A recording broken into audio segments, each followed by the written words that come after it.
What's up, my healthy friends? I hope you're having a cracker of a day. Obviously, the universe is showing you all of the right signs, and you're in the right place, which is here with me. Now, in 2024, it's my mission to coach 500 people to get control of their sugar cravings and sugar binges so they can stop yo yo dieting, stop obsessing about food, and finally create a body that they feel confident being in. And if that's you, the links to inquire about my emotional binge and overeating programs are in the show notes below. Now, today's amazing guest is back for more of the how to not get sick and die action. Dr. Stasha Gominak first appeared on episode 301 and 303, speaking about some quite alternative perspectives on dealing with sleep issues and disorders like sleep apnea. And I encourage you to listen to both of those episodes if you have any challenges at all with sleep, because these concepts are unlike anything you may have heard before. So, Stasha Gominak, who is she? Well, she's an amazing medical doctor and graduated in 1983. Her neurology residency was done at the Harvard-affiliated Massachusetts General Hospital in Boston, and she practiced neurology from 1991 to 2004 before moving with her husband to Texas. Starting in 2004, she began to dedicate more of her practice to the treatment of sleep and sleep disorders, and the thing that really put her on the map happened in 2012 and 2016, when she published two pivotal articles about the global struggle with worsening sleep, the possible causes and solutions being related to vitamin D deficiency and the relationship with the intestinal microbiome. Trust me, you've got to go back and check out those episodes 301 and 303 of this show. Having said all of that about sleep, today we're heading down the path of talking about pregnancy, miscarriages, babies, autoimmune disease, and vitamin D, and no doubt plenty more. But first and foremost, welcome back to the show, Stasha. How are you? Good, and thank you so much, Matty, for having me back. This is a part of vitamin D and the things related to it that's very dear to my heart. We just have a new grandbaby who's 3 months old who lives in Melbourne, and so it's a part of my life as well as part of my coaching. I love that we have that Melbourne connection, and like, what are the chances that, you've got a grandbaby and a daughter here in Melbourne? Yes, I actually thought of contacting you when we were there in February, but I was busy because we had this newborn that we were supposed to be there to help with. Of course. Well, next time you're here, definitely let me know. Okay. So I'm curious, with your daughter's pregnancy, is that how you started to get into this world of vitamin D and pregnancy and preterm health and all of that kind of stuff? Well, I'm going to answer that in a sideways way. One of the things that's happened to me over the last 50 years is I watch my colleagues, my friends, my daughters, and watch the things that happen to them, and then I wonder about them. And as a physician, we're just trained to say things like, oh, we see that. And, oh, that's when that happens. And, oh, women in this age get gallbladder disease or they get thyroid disease. And there was never the next question, which is, well, why? Like, why would that happen? And when I started to get things wrong with me, and I started to have a sleep disorder perimenopausally, was waking up an awful lot, then as a physician, you're put in a situation of, well, I'm not going to take those pills that I give out like candy. I don't want to take those. And then you start to think, well, so the answer about my daughters is that I've been thinking about both of them since the beginning. They're both stepdaughters to me. And I've known Megan since she was 13 and my older daughter, Melissa, since she was 18. Megan had a tubal pregnancy 7 or 8 years ago. And because of that, she had to go to the hospital emergently and had bleeding, and she lost the fallopian tube. And I really tried to convince her that vitamin D was playing a role in this. And because she's my daughter, they are really the hardest to convince, because I'm around and I'm always talking about this crazy vitamin D stuff. So then she got married, and she and Nick, her husband, wanted to get pregnant, and they went through infertility because they tried for a year unsuccessfully. And then for the first time, after the 2 or 3 times that they harvested eggs, she actually contacted me and said, can this help me? Because I tried to get her into this a year before. So it did indeed help her. And she called me and said, they've told me I have old eggs. And Stasha, do you think that this will help that? And I said, Megan, I don't think so. I mean, I don't see how D is going to make a difference in that. And she said, well, I'm going to try anyway. And she made her husband get on the right sleep program too. And she got her D level up over 60 or up under over 150 in your units. And surprisingly, she went back to the fertility expert. And the next time they harvested eggs, the fertility expert said, gee, your eggs are class AB now. We've never seen them go from Wow. old eggs to AB. And then they were able to fertilize the egg in vitro and implant. And now we have a beautiful 3-month-old Eleanor. Now, that's one event. And I haven't actually gone back to look through other events, but the infertility experts are getting interested in this. There's plenty of literature to support that normal pregnancy really is directly related. You get your D over 40, and your likelihood of getting pregnant is much higher. That means you don't really have to pay $70,000. All you have to do is go to the Bahamas or to Bali, even better, and hang out and get your D up. And one of the big conflicts, especially when I'm in Melbourne, is there is so much pressure not to be in the sun. So there's been this big campaign that sun exposure is bad for you. It's not that it's wrong, it's that it's too absolute. It's what you should keep it within the context of, if you take a bunch of Brits and you dump them in the middle of Australia and have them raise sheep, they're going to really have skin damage because they're bright white. And the people who are native to Australia have much darker skin.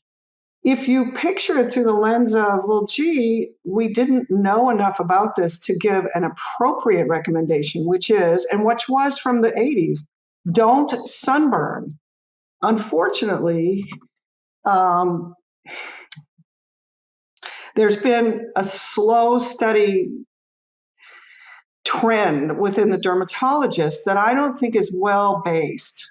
Anyway, that's kind of off topic for what you guys were asking about. But yeah, my daughters play a large role in this. My other daughter is struggling with drug addiction, and I personally believe that people who are addicted to chemicals often are addicted to things that make them feel more normal.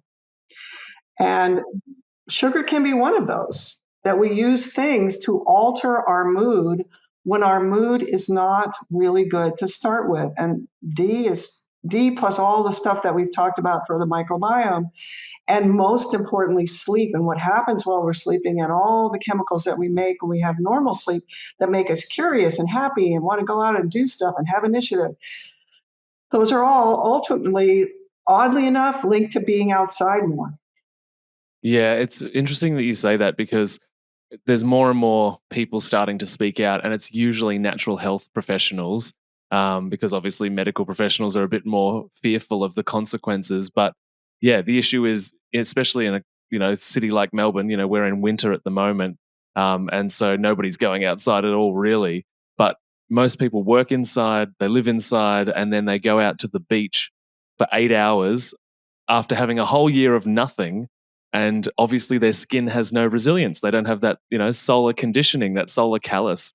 And that's the example that is used for get away from the sun, it causes skin cancer. And it's like, well, maybe if you drink 1,000 beers instead of, one beer across 10 years, like each day or something or whatever, it's like, obviously you're probably going to die from alcohol poisoning on that day.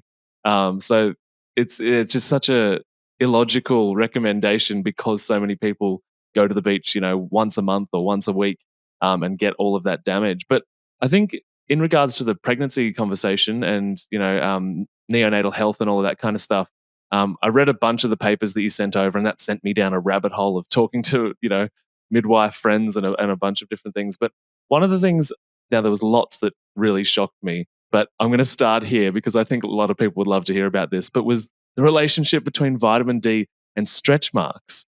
and that there was a lower likelihood of stretch marks based on vitamin D consumption. I wondered about that for years. When I was watching my colleague, I didn't have any children, but as I was watching friends look perfect after two babies, and then the next person looks really bad after two babies, or one of my friends looks bad after the third baby, but didn't look that way after the first and second baby. And then, oh, wait, D is on the skin, and D would then, gee, what about the concept that some people get way overweight and then they lose weight again, but their skin shrinks? And then you see The Biggest Loser television show, and they force people who are profoundly D deficient, who don't have that happen. And then they show you these folds of skin. And so at the very beginning of this, I kept thinking, wow, this means it really has something that's made on the skin that makes the skin adjust to these changes in how big we are. That's really cool. So it's directly related. Yeah, I think a lot of people are going to be that haven't had babies yet are going to be really happy to hear that, because they're like, oh, vitamin D, I'm going straight to buy some, straight to iHerb. Yeah, but and more important than that, it keeps you from getting fat. You just gain the baby weight. Megan was totally amazed that she gained this baby weight and then lost it again so easily, because the microbiome is really what establishes what we do with our calories. So I think the biggest impact is if you can have a baby, gain the baby weight, lose it again, have another baby, lose it again, not have stretch marks, not have any residual medical problems. And it's not just D, it's really sleeping better that makes all of that, and having the right microbiome. But that means having babies is a whole different undertaking.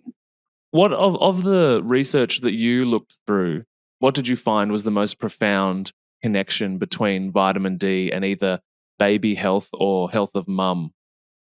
The thing that I found was most profound was that it was connected to so many things. I just felt like, oh my Mhm, God, this is connected to why my grandson was born at 27 weeks, because mhm. the D Yeah. covers the placenta, and it is a heavy part of protecting the baby from the mom's immune system. So then to carry the baby to term, you have to have a good D that can take you all the way through the pregnancy. And so from the fact that we have amazing neonatology, so my grandson is now 15, he has nothing wrong with him. He was born at 27 weeks. That's just phenomenal. And that's because our neonatology is so good. But the reason why it's so good is because we're delivering our babies way too early. That's how we've gotten good at it. Most people don't look at it that way, and I never did either. But Mhm. neonatology, things that we never really understood, like eclampsia and preeclampsia, those are directly D-related. They're D-related through this weird set of cascade of events that has to do with blood vessels and blood pressure, et cetera. But postpartum depression, a huge problem that could be prevented. Then the next cascade of events is all the childhood diseases that if mom's D and mom's microbiome are normal during fetal development, it's very likely that autism, if we know about this and how to manage it, will go to zero. It's not that autism is a single thing, but it's certainly not a genetic disease. And it probably is linked to multiple things. For instance, endocannabinoids that are supposed to come from mom's microbiome, the B vitamins that are supposed to come from mom's microbiome, these things that we, as the mom carrying the baby, were supposed to provide to the fetus, that are actually a large part of the microbiome. That means if you lose your microbiome after the first baby because your D is too low, that means your second baby has these developmental problems. And the fact that we're seeing things like autism, ADD, and autoimmune disease all going higher and higher, when all of them, as far as I can tell, could probably be prevented by getting D to be in the right place for pregnant moms, have their microbiome be normal, and then their life with the early infant, plus all the complications of what your life is like with a child who can't learn very easily or doesn't concentrate well. The level of complexity of having two children now is really overwhelming for the mom. And So I think these things are preventable. The issue in the background is, how do we get the practice of medicine to move its thinking and do the clinical trials in the right way? So one of the things you will have noticed in those articles is the best clinical trials are really by two people, one of whom is a pediatrician and the other is an OBGYN, Carol Wagner, and they have done prospective clinical trials where they say, okay, we're just going to make sure that the vitamin D level stays above 40. It wasn't even we're going to control it to in between 40 and 50, or in your units, that would have been much lower. But we're just going to get it above 40. It'll be above 100 in British units. And then we're going to measure the incidence of preeclampsia, of autoimmune disease of pregnancy, of preliminary diabetes during the pregnancy, of preterm delivery. And they were able to show that all of those problems were much more easily controlled and the incidence was lower. And then frankly, most of the in vitro fertilization doesn't really need to happen. Mom and dad both need to have Ds that are up to be able to be really fertile. I mean, the fact that D controls our fertility makes a lot of sense. You don't want to have your baby during a time when there's no D, because that means if there's no sun, there's no food. Then your baby dies. And because humans are so self-focused, we don't think about this chemical pathway within the context of every single animal that's reproducing, every mammal that has a baby. It's the same thing. They don't want to have a baby unless you're a bear and you go into your den and then you breastfeed the cubs in a hole where they're protected. You really don't want to have your children during a time when there is no food, because this doesn't happen in Melbourne when there's 8 feet of snow on the ground. Yeah.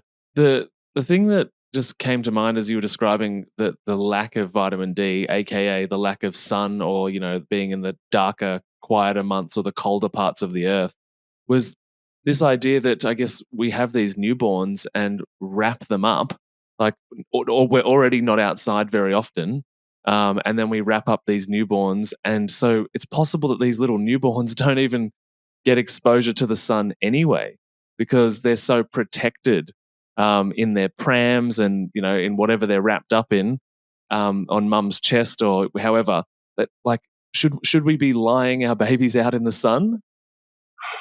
There's a very interesting quote out of an article that was published in 1925 by a Dr. Garland, 25. Wow. who talks about how rickets is a disease of the Western world, and that it comes from living indoors. And it's a very tragic, I don't have a copy of it to read it to you, but it's a tragic paragraph where he then says, interestingly, in India, the story of rickets is very different, because India is a very old culture with very hot weather. But if you compare the lower castes of India who are still farming, they have their babies and strap their babies to their back and go out and care for the soil. But in the upper castes of India that practice purdah, which means that the women and children are kept in enclosed apartments, the incidence of rickets is quite high, and osteomalacia of the moms, which is the words they use for what is now osteoporosis, is also quite common. So in 1925, he's saying that osteoporosis is linked to the lack of sun exposure and that rickets exist. So the definition of rickets at that time was a colicky baby who doesn't play, doesn't feed, and there was a clinical syndrome, but it was so nonspecific that the cause wasn't known. There was a lot of fighting in the literature about whether or not it was about hygiene or nutrition or about sunlight, but there were many articles about sunlight exposure. So at the time Garland is publishing this, another guy, Alfred Hess, is publishing that he's taking kids out of the tenements of New York City and exposing them to sunlight and showing that their rickets goes away. Because a colicky baby, which is still very common, is a very nonspecific definition and could have many causes. When the X-ray machine became available, they noticed that there were specific bone X-ray findings. Those, because they're more objective, got into the medical textbook, and the actual definition, original definition of rickets, which is vitamin D deficiency, is not really talked about. So the odd thing is there are lots of kids with early dental caries, with teeth that don't actually start to come out of their gums at the right time, who are not sleeping and not doing their developmental progression the way they should. And that was typical rickets. That means that sun exposure 100 years ago was linked to this disease in infants and toddlers. But our pediatricians are not being taught that. Our dentists, when I go and I lecture to dentists, this is in their practice all the time. A very well-educated, very committed mom who's not giving their kids any candy, who in their 2.5-year-old, their first teeth already have dental caries. And the dentist is wondering why, and the mom is freaking out, like, what did I do wrong? No, the kid's D level is profoundly low. That means the kid's microbiome in the mouth, that we now know is really related to how we get dental caries, is also not right. I've got a potentially controversial comment to make, but I would just love your feedback or thoughts on this idea. So I often think, I've sort of transitioned from hardcore medical cancer research across to a lot of natural ideas. And I guess fundamentally I'm a biologist, right? And so what that sort of for me means is that I have this underlying belief that nature doesn't make mistakes. And as we've made this movement towards IVF and these, sort of medically induced ways of becoming pregnant, part of me thinks that in this sort of evolutionary biology idea, it's like that's the beginning of the demise of the species, because we're forcing together genomes that aren't actually strong enough to co-create in nature. And so I'm wondering, do you think that, I guess when it comes to vitamin D and all of these other nutrients that are relevant in this situation, that we're going to reach a point where even IVF isn't going to work because people are so nutrient deficient, and each generation of baby is becoming more and more nutrient deficient because it was born nutrient deficient, because originally it was a baby that nature didn't want to make anyway? That is a very challenging question. Let me say it in a different way. Of course it is. Yeah. Yeah, but that's a logical place for it to go. First, if there were natural mechanisms that would keep both men and women from being fertile when their Ds were low, those were actually designed for the survival of the species, not the individual. So those are processes that have evolved for millions of years on this planet. This whole system was there in the reptiles, in the dinosaurs, acting in exactly the same way. That means if we take a mom who still has a D of 32, which prevented her from being fertile enough to have a baby, and by chance, the reason why you and I are having this conversation is because the D being that low means that she's lost her normal microbiome. That's the important piece. That's the most important piece. As soon as she loses her normal microbiome, you've just implanted a fetus into a mom that is actually not supplying all of the needed support for brain and body development. Now, it happens that my daughter Megan's IVF expert is using prenatal vitamins that has much higher doses of Bs than the typical prenatal that's in the US. So that's helping. But it turns out also that if we know that cannabinoids must be present, then you really are missing the basic building blocks that are supposed to come from the bacteria to become the endocannabinoids to allow that child's brain, spinal cord development normally. And there are probably 500 other things that we don't know about yet. That means you really de facto have done what you've described. You've implanted a baby into a woman that is not supplying the needed pieces to make a normal baby. That means we're now facing a lot of kids who have autism, and I get feedback from autistic people who say I'm a bad person because I'm saying being autistic is not normal. Well, one of the definitions of being autistic, which is a spectrum of things, is that we don't socialize normally. And since humans are social animals, that probably leads to a lack of reproduction because we will not go out on dates and marry and then have babies.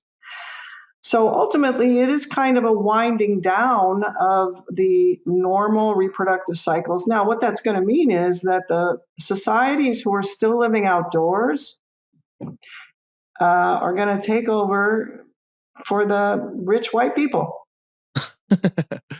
Yeah, I mean, it makes sense. It makes sense. And I mean, not only is it, a reduction in the amount of children that we're having due to vitamin D, but also the technology that we've got in the wealthy world keeps everybody separate physically, like the apps and the computers and our phones and our Netflix. It keeps us in our own home. We're not forced to go out into the community to actually bump into somebody that we may find attractive enough to have a baby with. That's really upsetting. I personally am really glad I'm the age that I am because I feel challenged by socially what's going to happen. I mean, that is a kind of a separate discussion, but it's something that we're all facing. And it's scary because it's going to mean a big change. Oh, yeah, an enormous change. And, it comes back to this lack of going outside idea and therefore lack of vitamin D. It just perpetuates the problem that already exists. But and I was going to say, and you've already sort of mentioned this a little bit about, the mental health disorders of children. But one of the things I found profoundly interesting about this stuff was that the early stages of development in the pregnancy phase, that relationship between ADD, ADHD, autism. And the reason I found that interesting is because it's such a massive conversation, at least on the internet at the moment. And it feels like every doctor and his best friend is handing out an ADD or an ADHD diagnosis at the moment. I'm sort of, it makes sense to me after reading that it's related to vitamin D, but equally, it's where do we draw the line between it being a lack of nutrition, but also the toxic nutrition that's coming in and being destructive, the vegetable oils and the sugar and the Western diet. Yeah, we really don't know the answers to any of those other questions. And I don't mean to minimize the other ideas that are currently being tossed around. I was just reading the New York Times article this morning about the permanent PO, whatever, the chemicals that come from plastics. And so unfortunately, there are very few things that you and I can directly do in our life that might change the outcome of these problems that we're talking about. And anything that I could personally, if I were going to get pregnant today, and I'm not going to obviously because of my age, but if I were going to get pregnant today, I would like to know what are the things that I can personally do that would make my pregnancy, my ability to get pregnant and my pregnancy and my success with that baby and with my husband. Because there's a separate piece which has to do with if people are already challenged, if their moods are already terrible, if teenagers, like I have friends who say, my teenage boy would rather play video games than go out with girls. And it's not because he's gay, it's because he has no sex drive. And sex drive is all about sleep, which is all about whether the D and the microbiome are right. And it's not like men and women have always had a really smooth road together. They never did. All of the great literature is about how we can't stand each other because we're different, yet we're driven towards each other by these hormones. So, and we're not the only species like that. You know, cats don't necessarily get together and stay together as a pair for their whole life. Some species do, but we do nothing but talk about how hard it is and make up religions so that we can give rules so we'll stay together. So there's another issue, which is once you actually find a partner, then you add a baby into it, and then you have this challenge of staying together and having a family that stays together long enough. So I'm a little fearful that not only the living indoors, the social isolation of the electronics, but that we have a chemical thing that's playing a role in our attractiveness to each other that will then lead to, I'm just going to spend the rest of my life with my buddies, so that half of the men in the world never get married and half of the women decide to have a baby by, artificial insemination. And so things are going to change a lot. That doesn't necessarily mean that humans had a perfect life before. And it's also important to state that it's not like I know the ideal place for vitamin D to be. I have a very isolated little wedge of knowledge about sleep and D that no one else is talking about, which is why we're having this conversation. But there's still an awful lot to learn about it. And in the background, the thing that I love is more and more people are saying we should be bringing up our children in school outdoors. We should be devising outdoor settings for our children. We should be doing more and more things outdoors. And I think the final answer is that humans are they explore, they're very curious. You're very curious. And that means when we figure out that there's something wrong, the cool thing is I've lived long enough so that I can go to LA and I can see the mountains now. When I was in high school, you couldn't see the mountains. You couldn't really swim in a lot of the rivers in the US.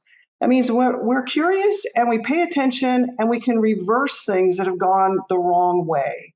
So I don't want to stay in a negative message. I want to say if we figure this part out, and this is all over the OBGYN literature, and actually the running mate, I don't remember her name, but the running mate that Robert Kennedy Jr. has selected, who was married to, I think, the owner of Google or the starter of Google, is talking about how infertility can be offset in a more natural way by going outdoors. And I saw that in an article and I was, yes, this is so cool. So ultimately, I think these ideas are coming from the public and going to their physicians because medicine is so slow to make the correction.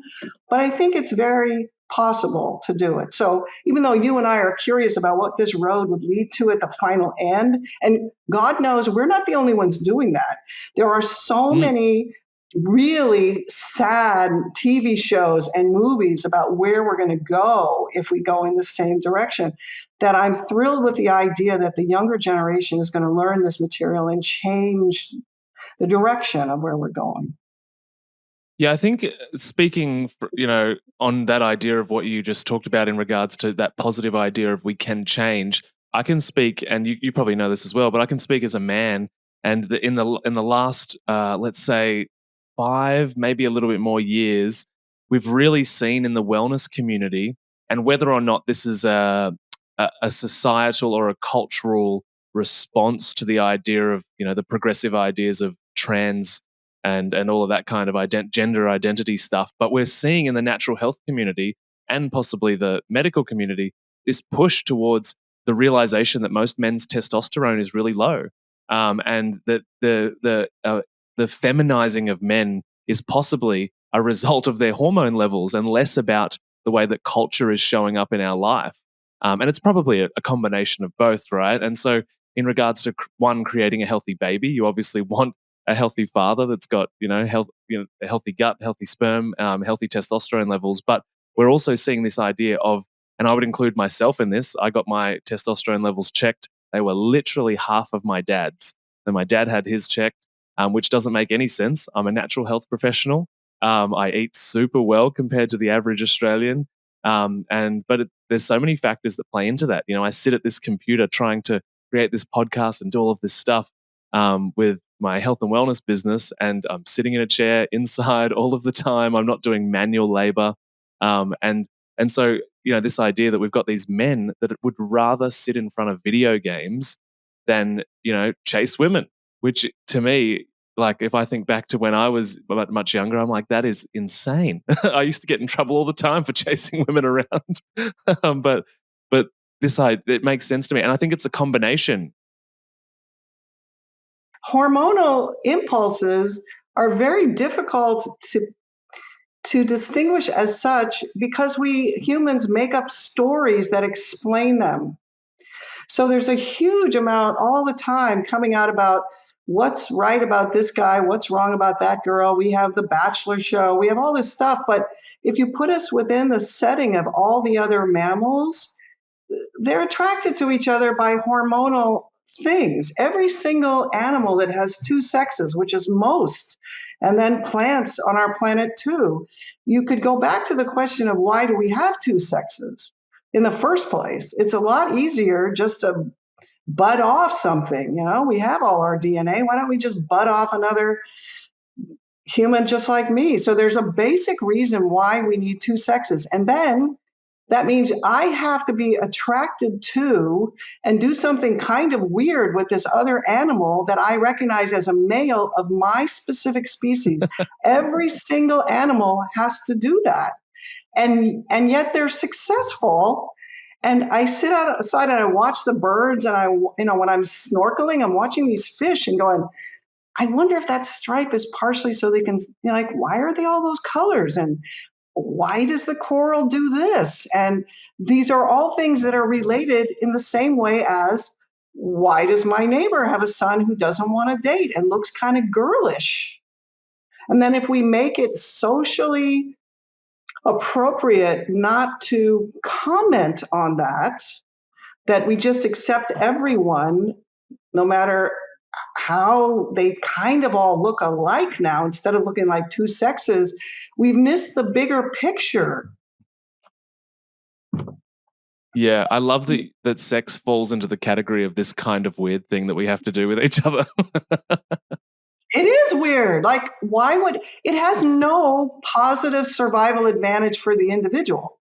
And there's so much dedicated in animals in all these, like, just with birds, they do these little dances and they make these songs and flowers and all these fascinating things that we learn about, but we don't think of it in the context of this is all about one species actually recognizing the male or the female of the same species and then mating together and mixing their DNA. We don't look at it through that lens. We hear it when we're about 9, and then we go, oh, that's weird, and then we don't take that same thinking through our life. But that's a major part of our lives and most animals' lives. Yeah, absolutely.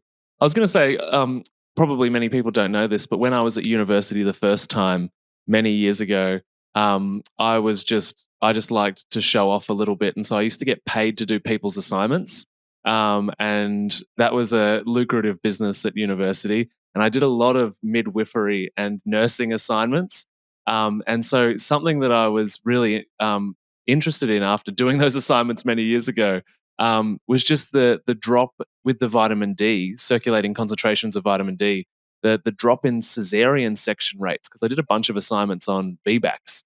And so, because I think cesareans are becoming more and more common because of the convenience of the doctor and the convenience of the mother just saying, oh, let's book it in at a certain time. But in regards to the conversation, not just about D, but intestinal microbiome, I think, the vaginal birth there's a much greater immunological benefit to going through a natural birth. Yes, there are more and more articles that are talking about that. Right after I fell into D and then got into the microbiome as being the supply of the B vitamins, National Geographic had an article, a front page article about the advantages of vaginal delivery, and that you get exposed to mom's microbiome. And that's really a part of our whole change in the way we think of these other little organisms that live all over us. I'm really kind of like a character in Peanuts, Pigpen, who has this big cloud of dust and dirt all over him as he wanders around. And that's really the way we go through life now. We have viruses and fungus and bacteria that is all over us. And when we have the right group of each of those, we are actually protected by them because they are fighting off their competitors. So we actually give them kind of like a platform to live on, and they're happily living on us. And in the meantime, they're fighting off C. difficile and things that would kill us. It's not that C. difficile by itself is the problem. It's that when C. diff takes over the body and is the predominant bacteria and gets into too many of them, then you get ill. So our whole way of looking at that is very different. I just had a very interesting set of conversations with dentists. I lecture to dentists a lot, and now I've started asking them questions before I go into the lecture. And so I was asking the pediatric dentists if they had little kids, 2-3-year-olds, who walk in the door for their first visit and already have a lot of cavities. And they say yes. And then my question is, what is your impression of why those kids have 5 cavities on their first visit? What are their parents doing wrong? And one of the things that I've seen with my daughter Megan is they're saying things like, oh, you don't let the old people kiss your baby on the face because you're going to pass all this bad bacteria. That concept is actually, I think, not right. It turns out that the bacteria that inhabits us, the bacteria that inhabits your baby's face and mouth since the day of birth is really established by mom's D level and mom's microbiome. That means mom's contact with that baby will mean that that baby has a protective bacterial layer. And humans have always smothered their grandbabies with kisses on their face. We've always laid on top of each other, on top of our animals, in the dirt. That means it's not really about sharing the pacifier or, washing off the pacifier. We're still in this mindset that sterility is the key. Well, that's not realistic from what we know now. You also don't want someone who has an active staph lesion on their face kissing your baby. It's not as though these are not absolutes. It's like the idea of not going out in the sun. We went from, we have antibiotics and we can support better life through using these antibiotics, to thinking that they're the answer to everything, when in fact our basic bugs that are disgusting and little mites that are having sex in our pores, like while we're talking. That's gross. The whole idea is really gross. But it turns out there's always a protective side of that. That means that protecting the baby from the sun, protecting the baby from other bacteria is what we're selling to moms now. But in actual fact, like what I told you about the 100 years ago, the articles about the babies in India, if you go back through what happened to the rural populations who are lower castes in India as they're having to leave the big city and go back to their town and get exposed to COVID, the outcome of those who are still digging in the dirt, who are very poor, who have very poor nutrition, actually was a better outcome for COVID exposure than the highly educated that are working in software industry, working inside. And that's a parallel to the same sort of questions that we had. Are we telling the moms the right things about how to protect their baby? Or should we loosen that a little bit and say, bacteria are really part of life. And as long as your D level is good and your microbiome is good, and here's how you can get it there, your baby will actually have much less in the way of infectious disease problems. It's going to take us at least 10 or 20 years to generate those articles. And first, medicine has to be willing to look at how they do these studies with vitamin D and stop saying that vitamin D is hype. It's not hype. It's amazing. basic part of our body that we need to learn about. Yeah. It's almost as if, generationally speaking, a lineage, a family line can only have one generation that is at the top of the mountain, which is inside the palace, celebrating its wealth before the negative effects of being inside the palace away from the sun begin the demise of that lineage and the genetic stability of that lineage. It's almost like we can only have one wealthy generation before the consequences begin. Matty, you really are out there on the edge. This has socioeconomic implications that are really important that I usually, especially in the US, where the color of the skin has been given so much appropriate emotional content. So I'll go out on that limb with you if you'd like me to. But so there are lots of things that are being written now about castes, the caste arrangements in the US. Well, every group of humans devise, once they get over maybe, and I'm making this part up, I don't know how many, but once they get over like 150 people in a tribe, they immediately start to make castes. That was done in Australia. That was done within the white settlers of Australia. That was done between the white settlers and the Aboriginals of Australia. That even if they weren't classically enslaved in the way they were in the US.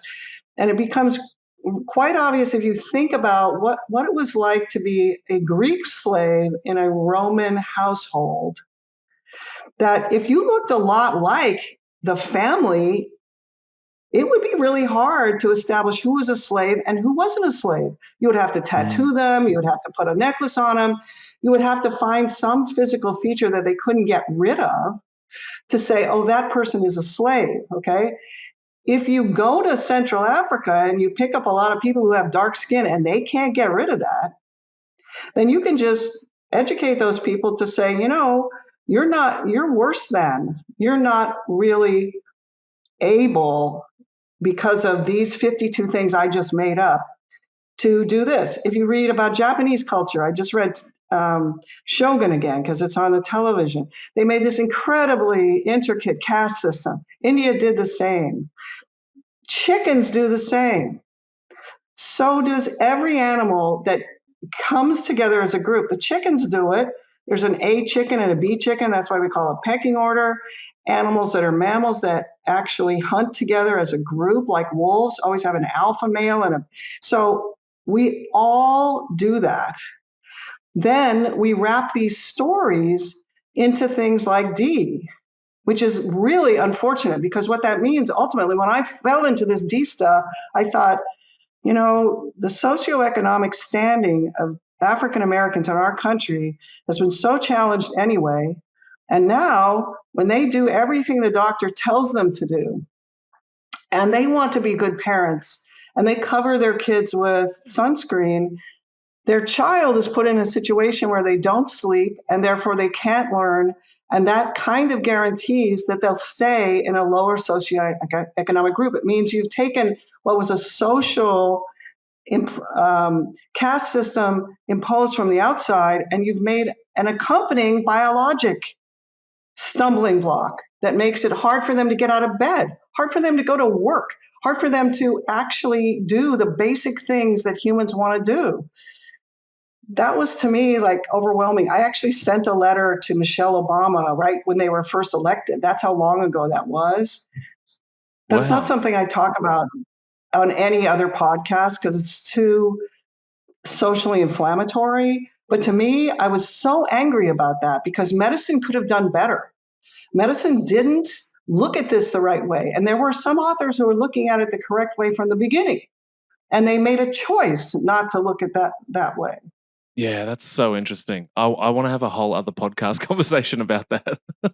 It's fascinating. Yeah, you were inciting a lot of discussion around these topics. They are difficult topics.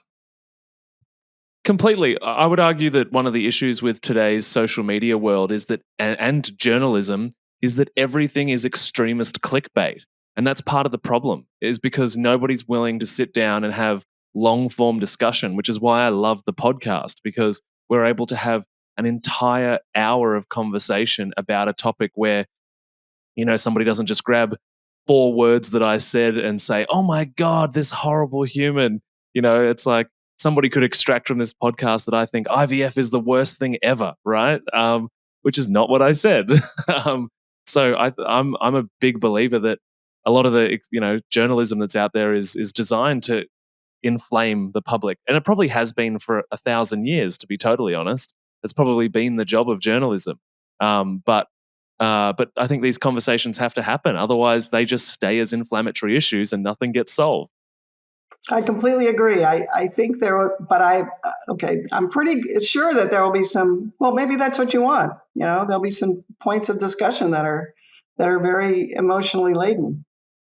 Yeah, I think challenging conversations are the gateway to the next level, because obviously there's always so much brilliance that comes out of your amazing mind. Where can everybody find you on the internet if they need some more Stasha in their life? Thank you, Matty. www.drgominak.com. And I now have a YouTube channel where we're making tiny little videos, 5 minutes each, addressing one single issue of people asking questions like, does sleep have anything to do with tremor? Does sleep have anything to do with my back pain? Does sleep have anything to do with et cetera? So I have a YouTube channel now, and the name Right Sleep or Dr. Gominak will bring up that channel. Amazing. I will put those links in the show notes below so that people have the direct access to get to those places. And I guess to finish up today, what is one piece of health information that you wish more people knew about? And maybe in the context of this pregnancy, newborn baby conversation. For that, it's a very simple answer. You have to just know that having a D over 40 means that you will get pregnant naturally. There's still more to learn about that, but that's the most important thing. Then you don't have to pay for IVF. Fantastic. Amazing. Well, thank you so much for being here, Stasha. I always love your company and love your wisdom, and I'm looking forward to booking in this next podcast as well. Thank you so much for inviting me. I really enjoyed it. No worries. We'll see you soon.